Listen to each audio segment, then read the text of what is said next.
صباح الخير البنات، كيف دايرين؟ لاباس عليكم؟ ان شاء الله تكونوا بخير وعلى خير. كما شفتوا البنات في العنوان ديال هذا لا فيديو هذا اليوم ان شاء الله غادي نبدا معكم تجهيزات لاستقبال الشهر الكريم. الله يدخلوا علينا بالصحه والسلامه يا ربي امين. وبزاف البنات طلبوا مني شي فيديو هكا يكون تحفيزي قبل هذا الشهر هذا. بالنسبه لي البنات هذا احسن وقت، لانه مورا هاد التخمال هذا، مورا هاد التخمال عندي واحد السفر، عندي فيه واحد المناسبه يعني بسيطه اكيد غادي نشاركها معكم. وفي لو 21 في هذا الشهر كاينه الحفله ديال الشاف حسنه، فقلت اللهم نسالي عليا كلشي باش يبقى لي غير يعني دوك بعض التحضيرات البسيطه بحال الشباكيه وسلو. الشباكيه اكيد غادي ناخذها عند الشاف حسنه، وبالنسبه لسليلو اكيد البنات غادي نبارطاجي معكم الطريقه ان شاء الله. اول حاجه البنات غادي نقاد الفطور ديالي. بالنسبه للفطور غادي ندير شي حاجه هكا صحيه، وشي حاجه اللي تهزني واحد شويه، شي حاجه اللي هي صحيه، لانه انا نهار تخمل البنات ما كنديرش ما كنطيبش، يعني ما كنحاولش انني نهرس هذيك الطاقه يعني بالطياب وهذا. حتى الدراري البنات كنجري عليهم عند جداهم، فسنبقى هكا صراحه مرتاحه، يعني ما تنبقاش مديرونجي مع ولدي الصغير ولا الدراري تيدخلوا ليا من هنا وتيخرجوا من هنا. كنلقى ان الطاقه ديالي كنستغلها غير في الشقه. فكما قلت لكم البنات، بالنسبه للفطور غادي ندير هنايا اومليت وغادي نديرها بلي زيبيناغ. طريقه سهله بزاف، يعني كنطرب البيض، كنقطع كنقطع لي زيبيناغ بحال الربيع، تنخلطهم مع البيض وتندير مليحه وابزار. بالنسبه للملح نردوا ليه البال، لان تنعرفوا لي زيبيناغ بانهم فيهم يعني الكميه ديال الاملاح كثيره بزاف، فبالتالي الا كثرنا الملح تتبان. فكندير غير شويه الملح ابزار، كندير الزيت البلديه وتندير اومليت ديالي عادي. بالنسبه لكل ماء تنعرفوا كيكون فيه الحديد، فمن الاحسن ما تنشربوش معه اتاي، يعني كنعرفوا اتاي كيمنع هذاك الامتصاص ديال الحديد. احسن حاجه اننا نشربوا شي حاجه فيها فيتامين سي بحال الليمون. انا غادي ندير كاس د اللويزه. بالنسبه لهكا البنات ملي كنبداو هذا النهار هكا، فضروري اننا يعني نبداو النهار ديالنا هكا صحي، ونشرب واحد الفيتامين سي ونتوكل على الله وما تعصبوش. يعني بالنسبه لي انا كنشوف بانه التخمال وهذا على حسب الطاقه ديالك. وقت ما كنعيا ولا هذا، يعني ما عنديش بروغرام انني نقول مثلا نسالي الدار كامله، فتنحط تندير بروغرام غير لهاد البلاصه وهذه غنسبقها على هذه، على حسب يعني كل حاجه. ما كنديرش يعني بروغرام انني نسالي كل شيء بخطره، فبالعكس كنمشي كندير بروغرام البلاصه اللي غادي نسبق على الاخرى. يكلف الله نفسا الا وسعها، فنمشي وقت ما عينا كنحبسوا عادي جدا. بالنسبه لي البنات غادي نبدا بلي شومبر. علاش؟ اليوم الحاله تخون في اكادير تقريبا واحد 36 درجه، فغادي نسبق لي شومبر باش نحيد ليهم الخوامي وغادي نصبنهم. غادي نحل يعني كل شيء باش يتهوى، عاد ننزل الكوزينه. فبالنسبه للكوزينه البنات اول حاجه غادي ندير انني قبل ما نبدا في لي شومبر غادي نمشي للكويزيني. وكما كتشوفوا البنات انا اكسبري خليته هكا يتوسخ مزيان، ما غسلته ما حتى حاجه. على ود البنات اللي طلبوا مني يعني شي طريقه سهله بالنسبه للكويزيني هكا باش نقيوه بلا حكان بلا حتى حاجه. انا البنات من النوع اللي ما تيعجبنيش الحكان، ما كتعجبنيش الحلفه والجيكس وهذا، ف كنقلب دائما على الحاجه السهله. وراه كاينين طرق كثار البنات بزاف اللي نقيو بهم كل شيء وبلا تماره.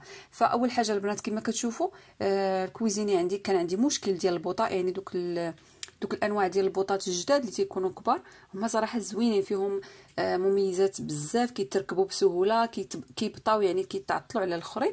التركب ديالهم خفاف بزاف، بحال كتهز غير شي حاجه البلاستيك.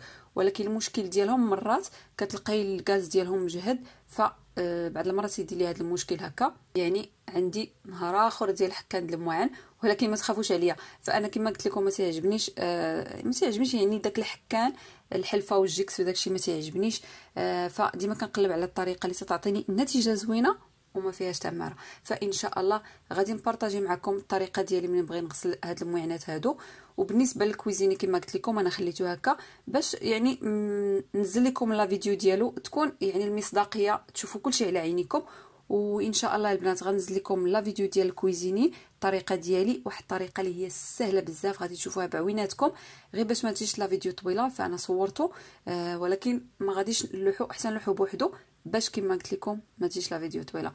فخديت هنايا الوصفه ديالي، رشيتها كامله فوق الكويزيني كامل مزيان مزيان، درت عليها الخل الابيض مزيان وخليتها. غادي نخليها حتى نسالي لي الشومبر، غادي ننزل اون فوا البنات غير نمسحها هكا، كلشي كيتحيد بسهوله بلا حكم بلا حتى حاجه. اكيد البنات قبل ما كنبداو هادشي كامل ضروري اننا كنلبسوا لي كون ديالنا. صافي البنات بالنسبه للشومبر هنايا، فالمهم الطريقه العاديه حيدت كلشي باش نتمكن انني نزول الغبره ونسوس كلشي ونمسح كل حاجه. بالنسبه للخوامي غادي نحيدهم نديرهم يتصبنوا كما قلت لكم الحال سخون، فغادي نصبرهم باش ما تجي العشيه فين نرد كلشي حتى ينشفوا ونردهم بلاصتهم. فبالنسبه للشومبر البنات دوزت عليهم كاملين. بالنسبه للحيوط حتى هما مسحتهم. بالنسبه للغموله البنات وهذوك لي طاش اللي تيكونوا صعاب، انا فايت لي بارطاجيت معكم واحد الطريقه سهله وهي اللي تندير. تنرش الا كان عندي الغموله او هذا، تنرش جافيل كنديرو في شي رشاشه وتنرشو وتنخليه، يعني تنهوي هذيك البلاصه وتنخليه. دوك لي طاش والغموله كتمشي بوحدها البنات. اون فوا تنجي كنهز واحد الطرشون ولا واحد الشيفون، كنفزكو كنعصرو مزيان، كنمسح هذاك داك الحيط، ومن بعد كنمسحو بشي زيف ناشف صافي، يعني بلا تماره بلا حتى حاجه. كنت بارطاجيت معكم هذه الطريقه. كاين بعض الاخوات اللي كانوا قالوا لي بانه هذه الطريقه يعني نوعا ما غير صحيه بجافيل. البنات كتقدروا تهرسوا جافيل بالماء عادي، انا كنديرو مباشره ما تيضرش، لانه اون فوا تنرشوه على دوك البلايص كنخليو البلاصه مهويه، ما كنجلسوش فيها، ما تنحكوش باش يعني يضرنا. اون فوا تنرش كنخليه، كنمشي حتى العشيه ولا وقت ما ساليت كنجي كندوز كما قلت لكم الشيفون هكاك فازك، ومن بعد الشيفون ناشف صافي. كنشوف هاد الطريقه احسن طريقه، ما تنحك البنات ما حتى حاجه. صافي البنات انا ملي ساليت لي شومبر كاملين، بالنسبه ملي ساليت لي شومبر كاملين نزلت الكوزينه. بالنسبه للكوزينه هنا تحت لي بوطاجي نقيتو كامل، ما نحطش فيه شي حاجه كثيره.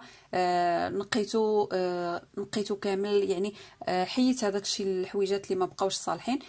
الطريقه العاديه يعني الماء والصابون، وحكيت هنايا الحيوط تاع هما دوزت عليهم كاملين في الكوزينه، يعني الطريقه العاديه ديال الحيوط، وكبيت الماء والصابون ونقيت كل شيء. موراها دزت للصالونات.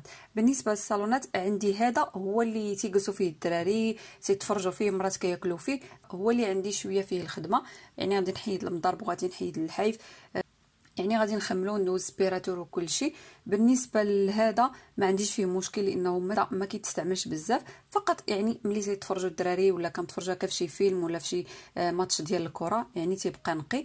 بالنسبه للخوامي ديال الصالونات البنات، هادو ما كنصبرهمش في الدار، ما كنصبرهمش في لا ماشين، يعني كنصيفطهم للصبانه، ومع ذلك ماشي دائما، لانه الخوامي واخا تيكونوا في المصبانه راه كيخسروا. يعني في الحقيقه اي حاجه ماشي غير الخوامي، راه حتى الفراش نتكيسوا عليه، ماشي وقت ما شفناه فيه شويه هكا ونبقاو نصبنوه راه هكا يعني كيكشف لينا وتيخسر الفراش. فبالنسبه لي الخوامي غير تندوز عليهم سبيراتور غالبا، يعني حتى كنشوفهم انهم محتاجين يتصبنوا عاد كنصيفطهم من الصبانه، والاخرين ديال البيوت راه كنصبنوهم عادي في لا ماشين. صافي البنات هنا ساليت الصالونات، ساليت كلشي، غادي ندوز لي بلاكار باش نمسحهم. بالنسبه للبلاكارات البنات يعني لي طابل البيروات، يعني كل ما هو خشب، فكنت كناخذ واحد البرودوي غادي نوريكم، يعني غادي نوريه لكم. كنت كناخذو شويه غالي، فما نكذبش عليكم ملي جربت واحد واحد البرودوي منزلي ما بقيتش نهائيا كنستعمل هذا، وليت كنخدم يعني بهذا البرودوي هذا.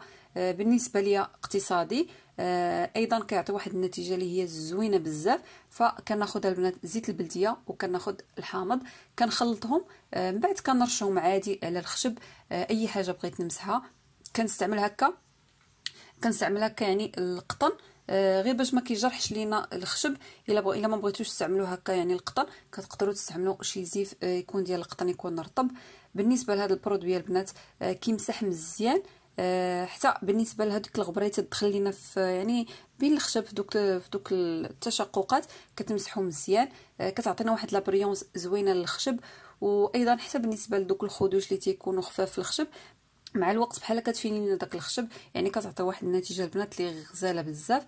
فغادي نمسح به لي بلاكار كاملين، وايضا البنات بالنسبه لهذا البرودوي هذا فان شاء الله في شي فيديو غادي نعطيكم، غادي نبارطاجي معكم هذا البرودوي هذا ديال الخشب، وايضا ديال باش كنمسح الزاج، وحتى باش كنمسح يعني الثلاجه، يعني اللي تيكون معقم ومنظف في نفس الوقت.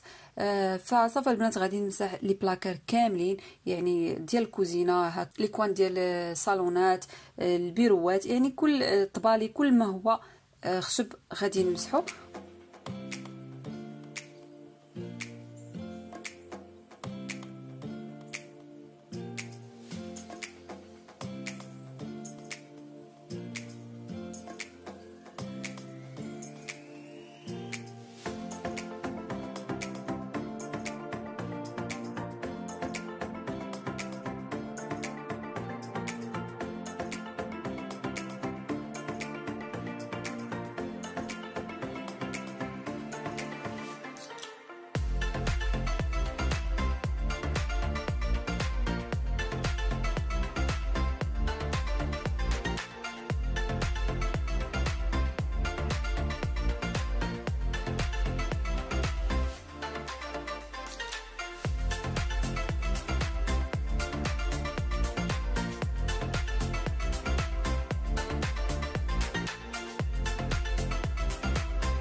غنمسح هاد لي زيطاجي غادو تا هما اللي فيهم الدواء، وهذا غنشوفوا شنو غادي نقادو، وغادي نمسح كلشي من الغبره بنفس البرودوي. صافي البنات انا ملي ساليت لي بلاكار ديالي مسحت كلشي، غادي نمشي نشوف لا ماشين، يعني نشوف دوك الخوامي، يعني كندير شي حاجه كتصبر موراها كنزول شي حاجه اخرى باش كنسالي كلشي في واحد الخطره. بالنسبه لهنايا المانط انا كنت نشرتهم في الصباح بكري كما قلت لكم، اليوم الحال سخون، نشرتهم في الشميشه، غادي نزولهم دابا. وبالنسبه للزربيه هذه شي 5 ايام باش تصبنت البنات، يعني نشفات مزيان، غادي ندخلها، غادي نحيد كلشي باش يبقى لي يعني البلاصه فين نشر الخوامي والحوايج الاخرين. هاد الحوايج حتى هما جمعتهم، يعني كاع داكشي اللي عندي صبنته اليوم ونشرته. كما قلت لكم استغليت الشميشه اللي كاينه، وغادي صافي غادي ندخل يعني الحويجات، غادي نطويهم ومن بعد غادي نشر الخوامي حتى هما. وهنا البنات كما كتشوفوا ساليت يعني لي شومبر ديالي، ركبت الخوامي كاملين.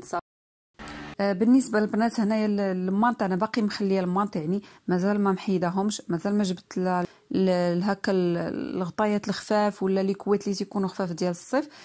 فعندنا الجو هنا في اكادير نهار تيكون سخون صراحه، ونهار اخر تيكون فيه البرد، فيعني باقي الجو شي شويه مخربق، واحد سيمانه هكا ولا 15 يوم ان شاء الله يتقد الجو. وغادي نبدل المانط وغادي ندير الحويجات ديال صافي. ساليت كلشي. فصراحه ملي كتبدا بكري كتسالي بكري، خصوصا كما قلت لكم الا ما كانش عندك الديرونجمون ديال الدراري الصغار وديال الطياب، الطاقه ديال كلها كتستغلها يعني في الشقه. صافي ساليت هنا البنات كما كتشوفوا لي شومبر، ساليت الصالونات، ساليت الكوزينه ولي طواليت هما اعزكم الله. يعني صافي دوزت على كلشي، كيبقى لي البنات فقط الصالون ديال الفوق. بالنسبه لهذا الصالون تيجلسوا فيه الدراري تياكلوا فيه، يعني تيكرفسوه بزاف، فهذا غادي نخملو في نهار بوحدو. صراحه ما عنديش معاه مشكل لانه غادي نصبنو في الدار كما قلت لكم، تيجلسوا فيه الدراري فضروري انه يتصبن، وتنصبنو غير في لا ماشين. واكيد البنات غادي نبارطاجي معكم التخمال ديال هذاك الصالون، وان شاء الله كاين بنات بزاف اللي طلبوا مني طريقه باش كنعطر الدار، وايضا طريقه باش كنرقي الدار، وكنت وعدتكم اني غنزل لكم لا فيديو ان شاء الله البنات، يعني قبل الشهر الكريم غادي ننزل لكم لا فيديو. صافي البنات هنا ساليت كل شيء وساليت ونيت ساليت بالمعقول، يعني صراحه عييت بزاف. واحسن حاجه الواحد يديرها ملي تيعيا هكا انه يعني يسخن عظيماته. فعندي هنايا البنات فعندي هنا البنات واحد الماسك هو اللي غادي ندير، هذا ديال الصبار واللويزه، وعندي هذا النعناع ولكن هذا ما بقاش فيه، دونك غنستعمل هذا ديال الصبار واللويزه. هاد النوع ديال الماسكات البنات كنستعملهم بحال هاد الحالات، يعني ملي تنكون هكا عيانه ولا ما عنديش الوقت فكنديرهم لانهم ساهلين، دغيا تينشفوا وكتغسليهم في البلاصه. المشكل ديال هاد الماسكات هادو انهم كينشفوا البشره، يعني ضروري ملي تنديروهم اننا نضغطيو لابو ديالنا مزيان. فبالنسبه لاغلبيه الاوقات كندير هكا يعني وصفات طبيعيه. وان شاء الله البنات غادي نبارطاجي معكم واحد الوصفه واعره بزاف ديال العروس. هي صراحه ماشي يعني ملي تنقولوا عروس يعني لكل سيده باش تكوني عروس كل نهار. فبالنسبه لهاد الوصفه هذه مزيانه بزاف، كتبيض يعني البشره، كتزول الخلايا الميته، وايضا حتى بالنسبه يعني لهذيك هادوك لي فيرجيتور ولا دوك الخطوط البيضاء يعني اللي تيكونوا مورا الحماله ولا فاش كنكونوا كنتزادوا هكا في الوزن وتنقصوا. مع الاستمرار البنات كتبدا دوك الخطوط كتمشي يعني شويه بشويه، يعني نوعا ما تبقاش تبان. بالنسبه لهاد الوصفه كتقدروا تستعملوها يوميا. صراحه البنات هي غزاله بزاف، منها مرطب ومنها كل شيء فيها، غادي تعجبكم بزاف وان شاء الله غادي نبارطاجيها معكم قريب. فصافي البنات هنا ملي غسلت الماسك ديالي اكيد غادي كما قلت لكم غادي ضروري من ليدغاتاسيون البنات، ضروري انكم ترطبوا مورا هاد لي ماسك الانواع ديال لي ماسك هادو. صافي بالنسبه للترطيب غادي ندير هاد الفازلين هذا وغادي نستعمل هاد الكونتور ديزيو. بالنسبه للبشره غادي البنات بهاد زيت الكوكو، وغادي نخلي لا كريم دو نوي هو اخر حاجه غادي نديرها. وهنا البنات بالنسبه للضفره نسيت ما قلت لكمش الوقت فاش كنت دايره ليكم، فانا خديت الثومه عادي وحكيتها مزيان على ضفراني ومن بعد درت ليكم. وبغيت نعطيكم البنات واحد النصيحه بالنسبه هكا ملي تيكون عندنا نهار عامر وتنكونوا عرفنا انه يعني تحركنا بزاف، خدمنا وقفنا، فبالتالي هنايا كنعرفوا ان الغد ليه ضروري ملي كنفيقوا كلشي تيضرنا خصوصا الظهر. فمن الاحسن البنات يعني النهار الثاني اننا ما نديرو حتى حاجه، وحتى الا كان عندنا شي حاجه ضروريه اننا نديرو مثلا شي حاجه خفيفه، ماشي بالضروري اننا نعاودوا نوقفوا في الكوزينه ولا نعاودوا نكملوا التخمال يعني الايام التابعه هكا، لانه راه هكا تنخرجوا على صحتنا، خصوصا بالنسبه للظهر ديالنا. غادي يولي عندنا من بعد غادي يولي عندنا مشكل ديال اللي تيقولوا له سياتيك ولا عرق النساء. بزاف ديال السيدات السبب الرئيسي هو هكا يعني التخمال بزاف اللي تيخملوا، خصوصا يعني هكا متابع والثقل البنات.